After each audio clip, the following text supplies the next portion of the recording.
coming. Oh, yeah.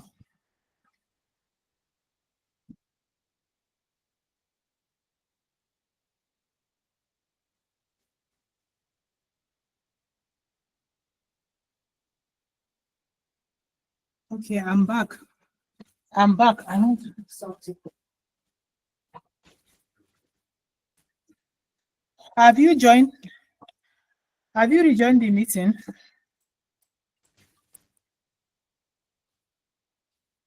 Okay. So how okay, what was the next question? Hello, are we together?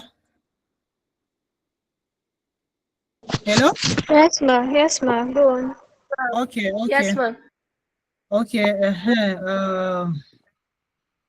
So are you shaping training that handsome son of yours to be a good writer like you? Yes, yes. Thank you. My series Astral. If you see that it's written by Hadiza Bagudu and Abdjalal Musa. That is my son. He was the one that actually came up with the idea because I didn't even think of supernatural aspect, but he likes it. So he was I should write that. We sat down, we talked about it, and then I started writing it. So yes, he loves writing too. He keeps a journal, and he loves reading my work. So thank you, Mohammed Nazif Oyewale. Aside from getting inspiration from your environment and other authors, how has writing been? How has writing been? Does it flow naturally and effortlessly, or is it always stressful? It's not stressful. It's not stressful at all. But one thing with writing is, you have to. It has to become part of your life. It is not something that I just do this by the side. No, writing is your life. You eat, breathe, sleep writing. I am always in my head. I am always thinking about my stories. I thank God I am an introvert. This is how Allah created me. If you remember, I even posted a poem on the group about the quiet parts. This is how I am. And because I spend a lot of time alone, I am always imagining things. And what I imagine are my stories. So when I start writing a story, in the beginning, it is not very clear. Like I have an idea, I know what I want, but it's hard to put a name or a face to it. So I just start writing what I'm imagining at that time. As I write, the story expands, it opens itself, and I outline it. I write like a blueprint, which I keep expanding and expanding until I'm able to write the whole blueprint. Not all writers do that, but me, I do. I like having that blueprint. It gives me a structure. It gives me a structure and a guide on what to write. And I know how the story is going to end. I know how the story begins and maybe some parts in the middle. Now it's up to me to now fill it. And for me to be able to do that successfully, I have to constantly be thinking about my story. If you are not doing that, you will see that your story will have breaks, and there are some parts that will not join together.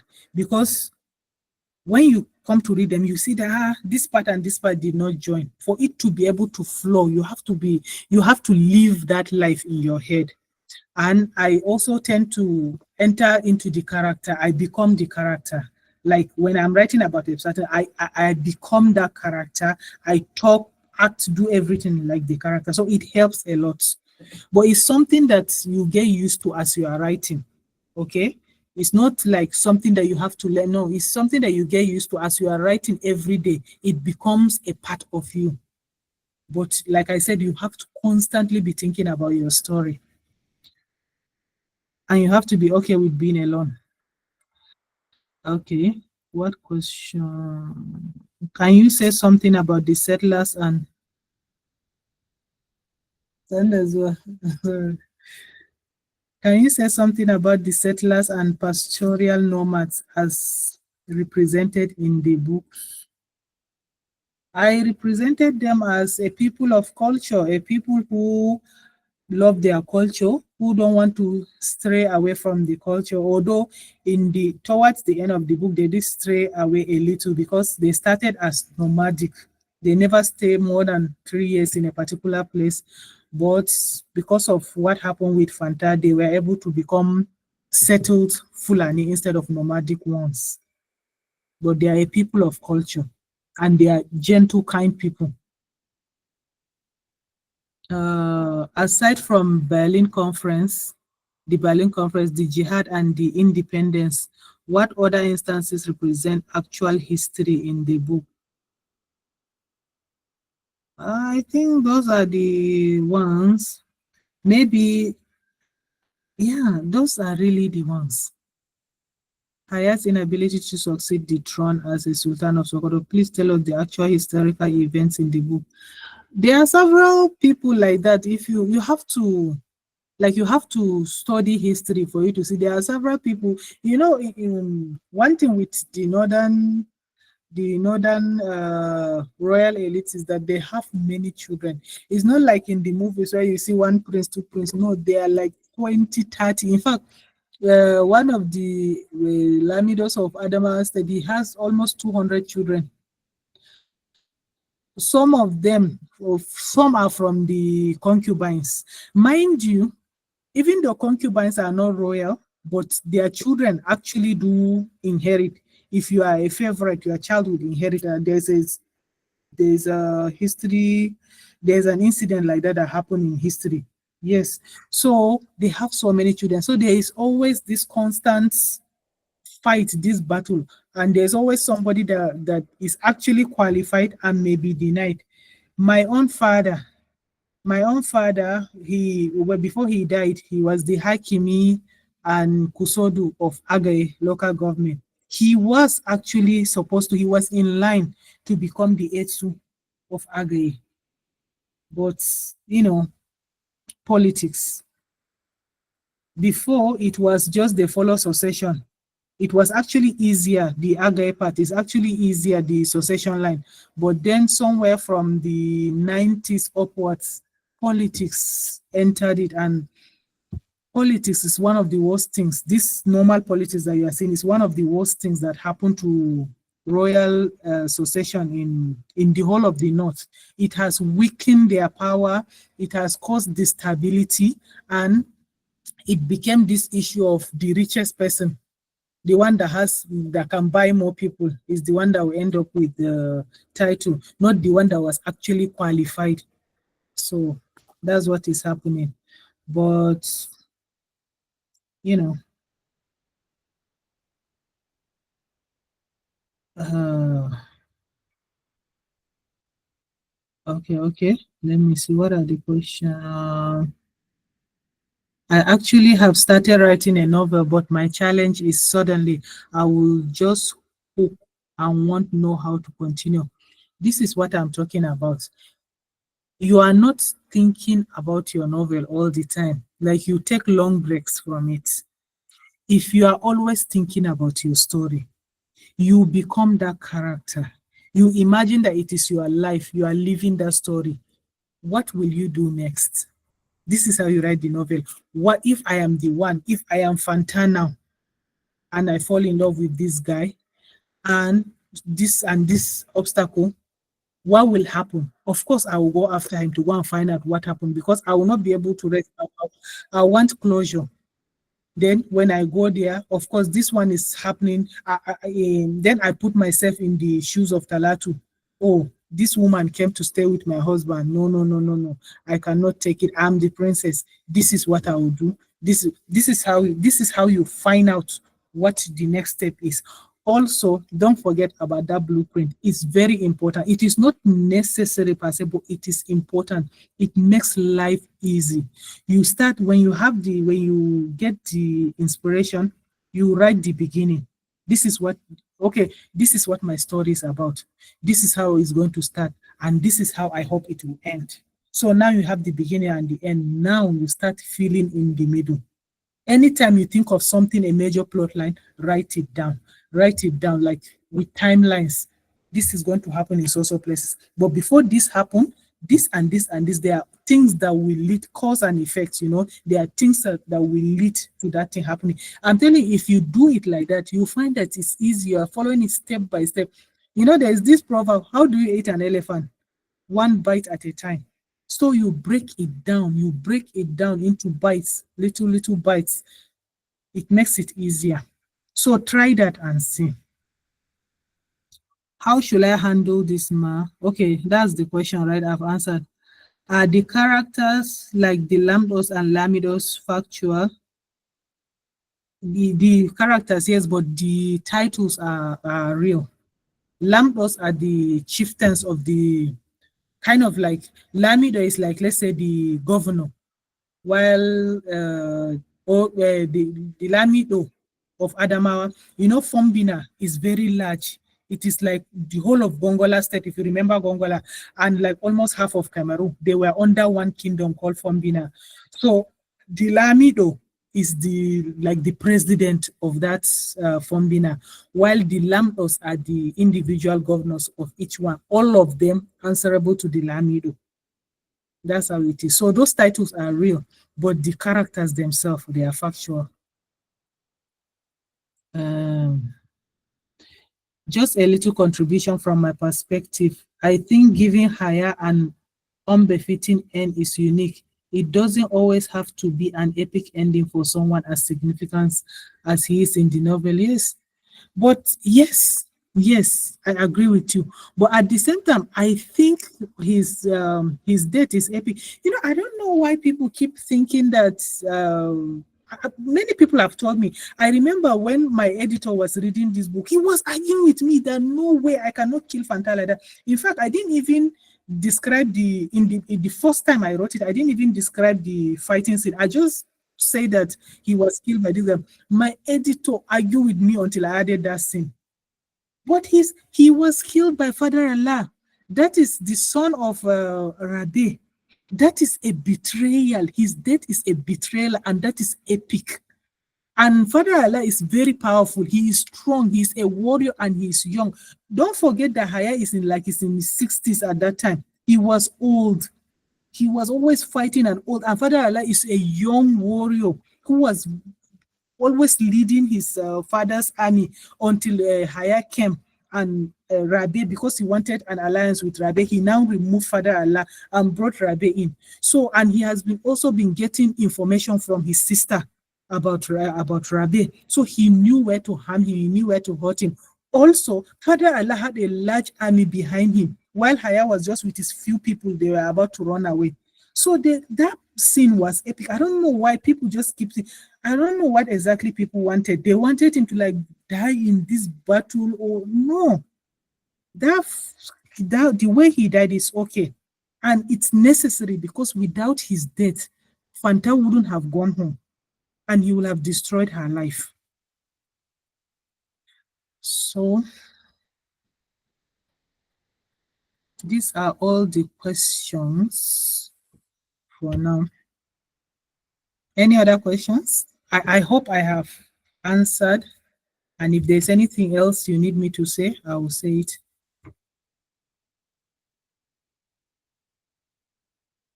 Hello?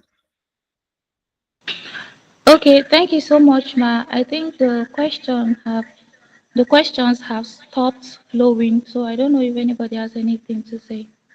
Okay. So, thank you so much, Mohammed Nazif Oyewale.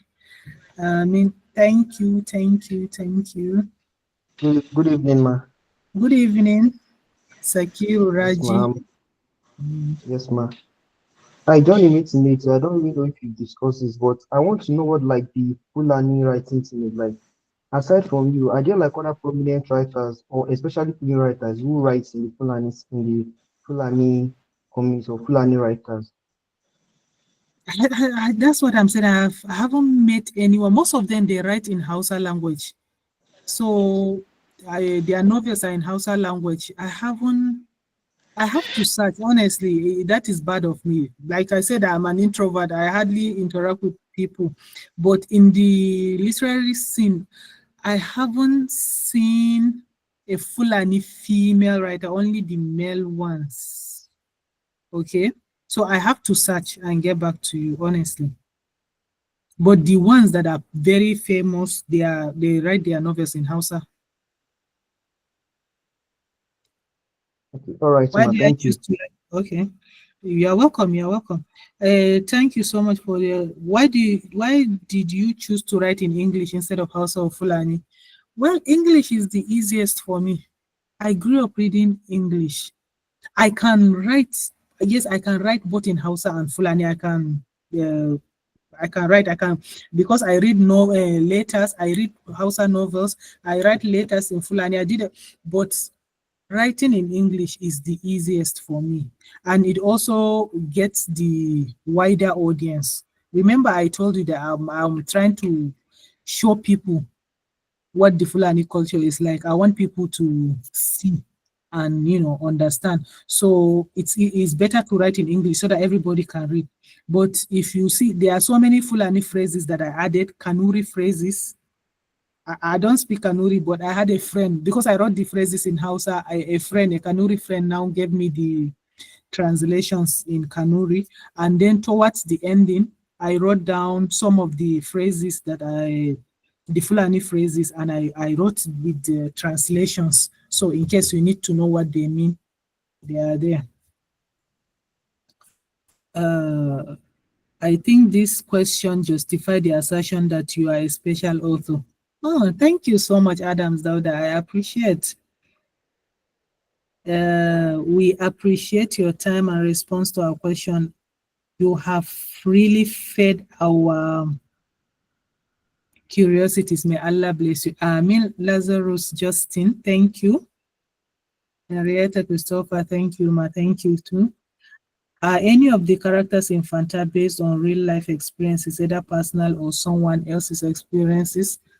No, not directly, but yeah, like I keep saying, I have experience being growing up in a Fulani environment. I've had histories of Fulani. I've listened to history stories, So I have been to some of those places that were mentioned in the book.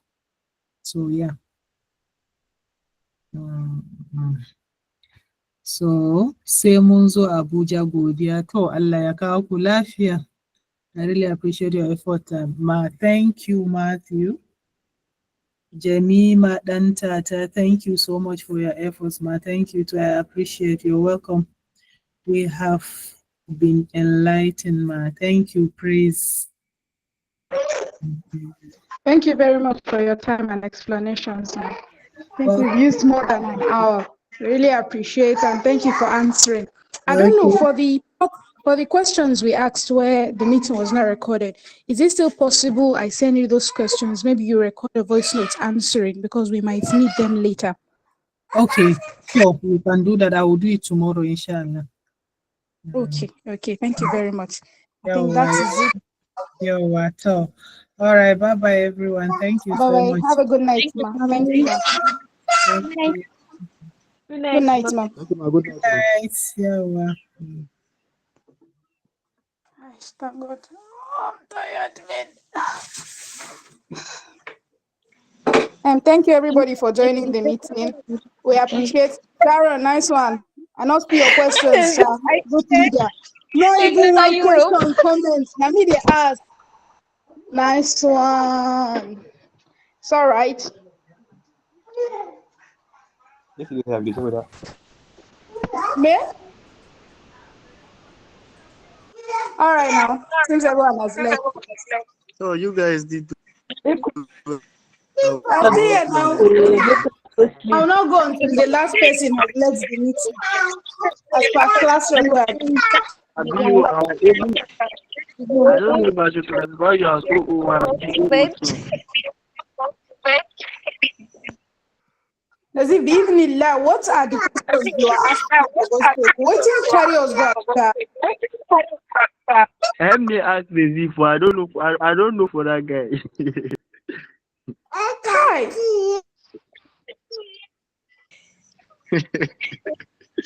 Okay, guys. Good. You for All right, now you guys. Take All care. right, good night. Good night. Go and read.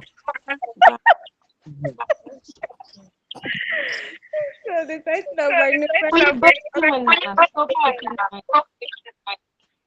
Coach, this early, it's too early to sleep now. Go and read. Go and read. Oma, don't retire, my boss. Wanna go read for social English? Hey, Yata, why you enjoy killer now? I know. See I you. am a victim. I'm really on a speaker. Allow us to enjoy the fun while it lasts. All right. Exactly. That's a very good point. So, Valid point. I don't.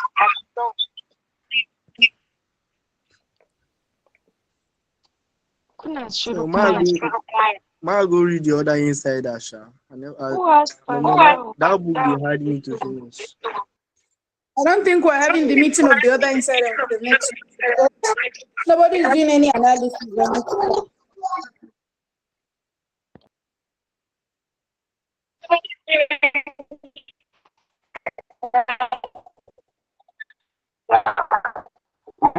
The lecturer said you'll be taking us on it by Monday. Yeah, yes, Hello? I'm here. What happened? Anita, can Yes, I'm here. you I said the lecturer said she'll be taking us on it by Monday. So I said she'll be taking us on the analysis of the other insider by You Monday. said? The lecturer said she'll be taking the analysis of the other Other insider insider on on Monday. Monday. Yes, So that we are to study together. yeah, but they didn't give any specific group, was what I meant. Yeah, that's it. All right, now. Let me say I'm off. Good night. No problem. Bye bye. Good night. All right.